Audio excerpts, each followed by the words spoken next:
The varnish, that's the secret sauce, so to speak. So for instance, why we go from in the beginning the price ranges of the 100, 200, 300s, 400s, all the way to 600s. It's about the quality of workmanship and then quality of wood.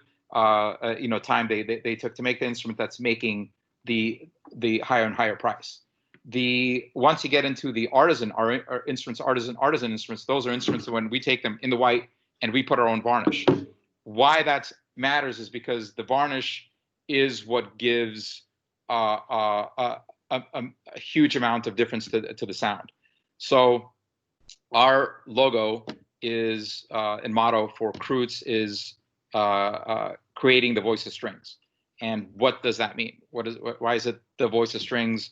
What's the point of that? Is because the Italian instruments, the most expensive, Stradivari, what have you, instruments selling for $50 million, they have a voice quality to them. So what they're talking about when they're saying this instrument singing is that you have an instrument that when you're playing a note, and I will probably get Rich to get maybe one of our artisans and I'll play it. Is that even when you play an open note and you sing, you can't tell the difference between your voice and that's that string, and that's what an Italian sound is. It has a much more richer sound. Okay, do you prefer oil or mineral varnish? That is not a technically accurate question. In varnishes, there are two kinds of varnishes that are used, and they're called oil or spirit varnish, or oil or alcohol varnish, right? So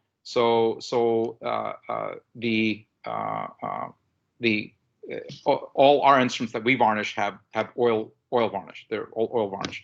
The spirit varnish, that's used on and all the ones that are the KRUTZ series instruments, they're also oil varnish. So there are spirit varnishes or alcohol varnishes out there. They're chippy, they don't sound good, and they don't look good. So but they're easy to apply, they're quick, they dry fast. There's many reasons why they're used. And those spirit varnishes, that's what was used by the Germans, because they could varnish the instruments pretty quick. There were instruments before 1950 in Germany, and some of the upper line, they had oil varnish, but then they switched all to a spirit varnish in the 50s and 60s to get out the instrument. So so a question you may ask is oil varnish or alcohol spirit varnish. So everything's oil varnish. There are no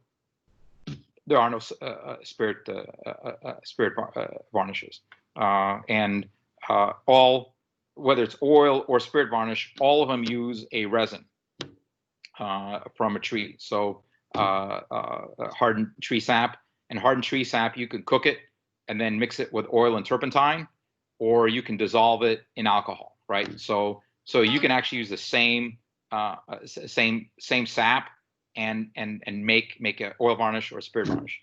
For cheap mass-produced instruments, do they use varnish or just coloring? Every instrument has varnish. Within the varnish there is color. So you have you could have brownish, golden, reddish color. I tell a lot of kids come in and they pink violins. They always want, can I have a pink violin or purple violin? And I tell them, absolutely, if you pay for that instrument up front, because nobody else will want your color, right? So for an artisan instrument, and the kids love that. I said, hey, you want a purple, a deep purple, hot pink? I'll do it for you, but you're gonna have to pay the whatever $2,500 it is for the instrument up front, because that instrument's yours. The reason all the instruments are golden, brownish, reddish, colors is because that's the standard color, and everyone needs to blend in the orchestra, right? Nobody's got the wild colors. So kids get that, and I said, and I tell them, you're not going to be able to use that instrument in orchestra because you need to blend. So do you tint the varnish somehow? Yes, we use pigments. we have pigments that we use within the oil varnish to color the varnish, and we have some a special kind of tints as well. So there's a number of things we use to color the varnish. But the varnish that we cook, and you can actually go again online, YouTube, you can see me cooking Sandorak resin. It smokes and billows smoke, and then I add turpentine and make it into a liquid, right? So it starts out, you can see it online. You can see it starts out with this rough hardened 100-year-old resin, and then slowly cooking and puffing smoke, and it's you don't see me in it because I'm wearing a mask. I'm wearing a gas mask up above, so I don't want to like scare people because that smoke is really nauseous. So I'm assuming cheap pink violins are painted. Yes, they are. They are all painted.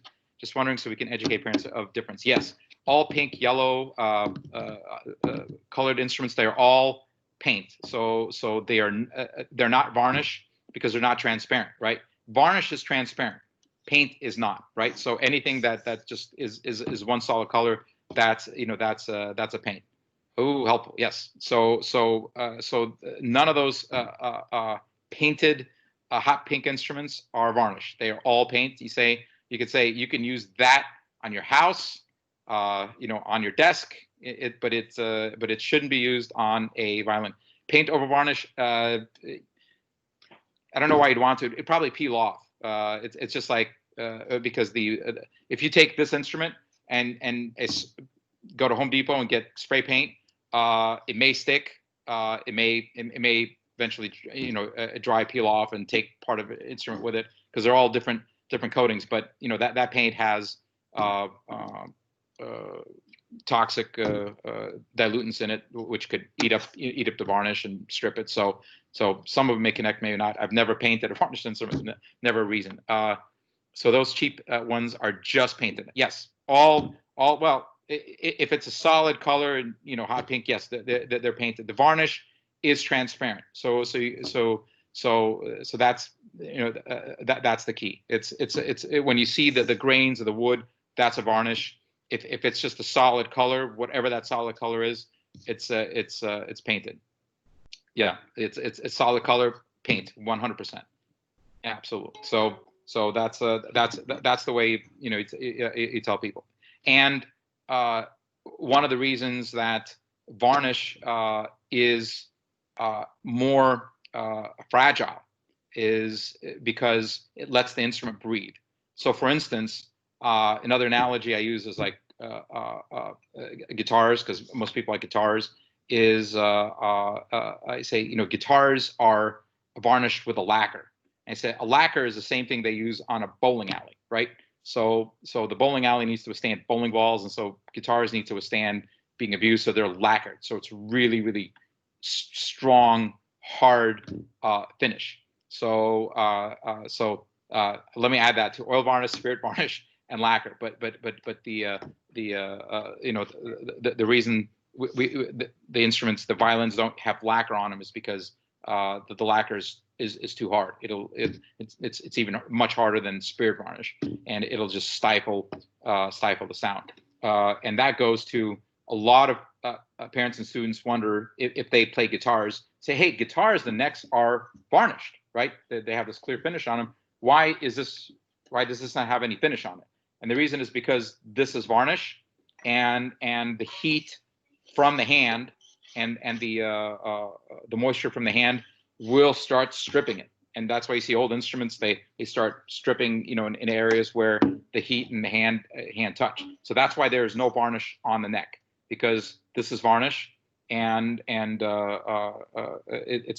not lacquer. So you can't put anything on there. But guitars are using lacquer. Again, it withstands a bowling ball, so it certainly has no problem withstanding heat from your hand. So that's a completely different